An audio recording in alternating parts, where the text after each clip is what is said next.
France Maghreb 2. Notre avis tranché de ce vendredi 22 mars, c'est attentat terroriste islamophobe en Nouvelle-Zélande, ou comment le pire peut engendrer le meilleur et l'intolérance donner vie à la tolérance et au mieux vivre et faire ensemble. Peut-on donner le bilan de l'attentat terroriste islamophobe commis dans les deux mosquées de Christchurch en Nouvelle-Zélande, 7 jours après l'effroyable attentat qui a fait, faisons le bilan de ce qui s'est passé en Nouvelle-Zélande sans jamais citer le nom de l'assassin pour ne pas lui faire de la publicité. La chef de la police de la ville où le massacre s'est passé se déclare musulmane et commence son compte-rendu public par des formules religieuses musulmanes. La première ministre du pays, une dame non musulmane, met un foulard islamique au sein du Parlement afin de rendre hommage aux victimes. Le Coran est récité au Parlement néo-zélandais en ouverture des travaux. Un journal national met en première page le mot paix en arabe avec les noms des 50 victimes. La télévision nationale néo-zélandaise diffuse le adhan de la prière du vendredi en signe d'hommage aux victimes et de soutien et de solidarité avec les citoyens néo-zélandais de confession musulmane.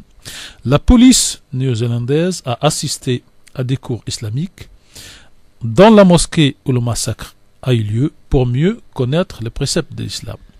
Plus de 5000 fidèles musulmans ont assisté à la prière du vendredi d'aujourd'hui dans cette même ville.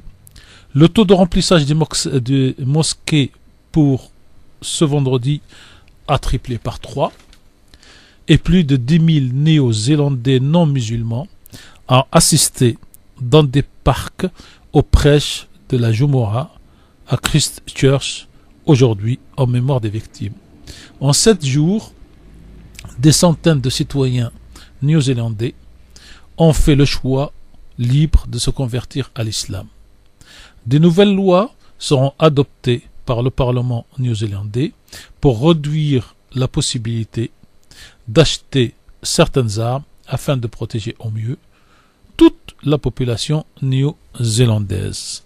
Alors, qui a gagné en Nouvelle-Zélande?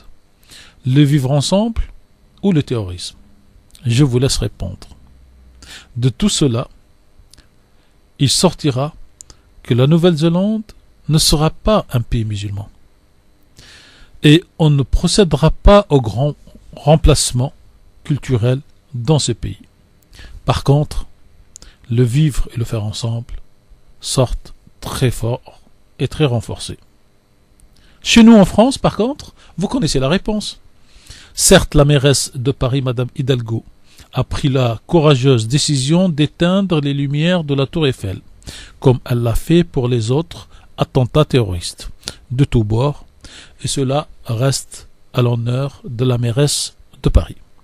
Mais pour nos médias mainstream, et surtout les télévisions dites d'information continue, et pour une large partie de la classe politique française, pour les polémistes, Docteur S, Plateau, TV et Radio, et pour l'écrasante majorité des faiseurs d'opinion, c'est tout simplement circuler.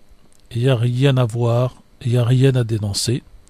Même si l'assassin australien de passage en Nouvelle-Zélande s'est abreuvé en France du concept de grand remplacement, d'islamophobie et d'insécurité culturelle.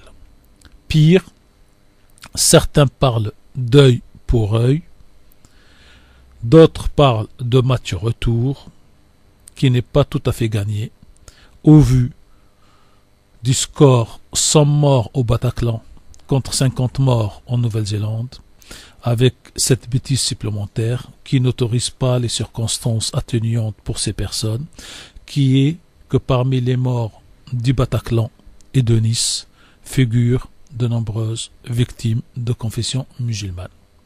En France, l'islamophobie a encore de beaux jours devant elle, mais la bataille de son éradication est déjà enclenchée. France Maghreb 2, pour ensoleiller et accompagner vos journées et vos nuits.